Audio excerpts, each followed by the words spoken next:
With one foot in the Oval Office and the other in a new house in Texas, President Bush says he's looking forward to leaving office and has been unusually candid in a series of recent interviews, even as the White House is in a rush to push through a sweeping round of new policies. Just this week, President Bush made this remarkable admission about the attacks of September 11th and the war in Iraq. Watch. What were you most unprepared for? Well, I think I was unprepared for war. In other words, I didn't campaign and said, please vote for me, I'll be able to handle an attack. In other words, I didn't anticipate war. One of the things about the modern presidency is that the unexpected will happen.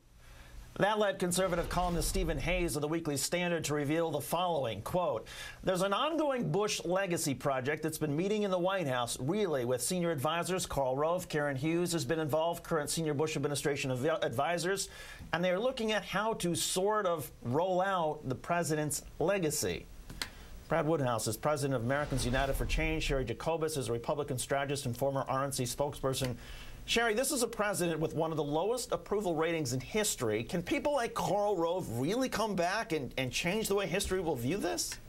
I think it is important for them to at least roll it out the way so that the facts are out there, so it's not just the haters driving around in a bus, you know, making up things or getting half-truths and innuendo. So I think this is fair. I think it's probably expected with any administration.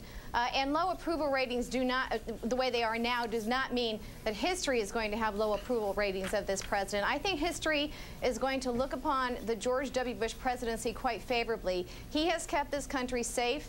Since 9/11, we have not been attacked on our own soil. That is first and foremost the most important thing that Barack Obama can do as president, and I hope and pray that the Obama presidency is at least as successful as the Bush presidency in that regard. So I think that when you step back and you have cooler heads prevailing and making sure that the facts get out there rather than just, again, a bunch of negative spin. Brad, what do you make of this?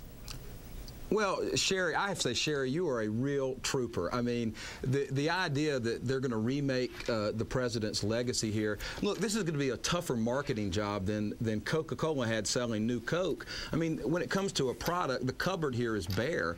I mean, right now, today, we see another 500,000 jobs lost. And really, I think what is another ding on his legacy here, David, is that while the Congress is asking him to get behind a new stimulus package, while they're trying to figure out this auto bailout, the president really has a team in the White House thinking about his legacy. I mean, he has plenty of time to do that. He's building a library. These aren't people who are in the White House now. I think that should be corrected. These are former aides, people he's close to, who know him well, who are familiar with his entire career. Well, speaking of his career, let me read you I think that's an important point. Well, speaking of his career, let me read you something that President Bush said during a speech in 2003. Quote, "This nation acted to a threat from the dictator of Iraq. Now, there are some who would like to rewrite the history. Revisionist historians is what I like to call them. Saddam Hussein was a threat to America and the free world." Well, speaking of revising history, Saddam Hussein was not a threat to the free world, was he, Sherry?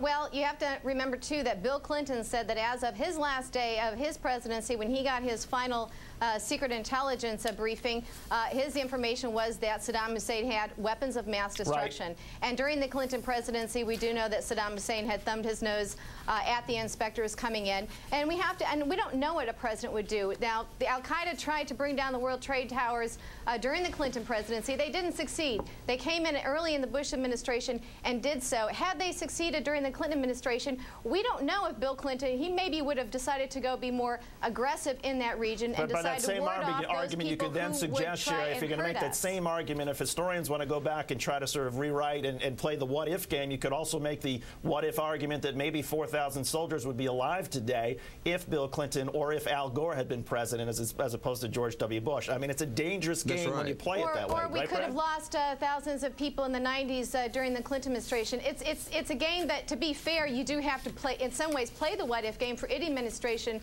and understand the situation that George W. Bush was in, the intelligence that the information that he had, which was the same that Bill Clinton had, and that was that Saddam Hussein had weapons of mass destruction. If Karl Rove and Karen Hughes think they can make that case and win the argument with historians, God bless them. But we have not been attacked on our soil in all these years, and that's a strong legacy for George Bush, and I hope that Obama has the same legacy.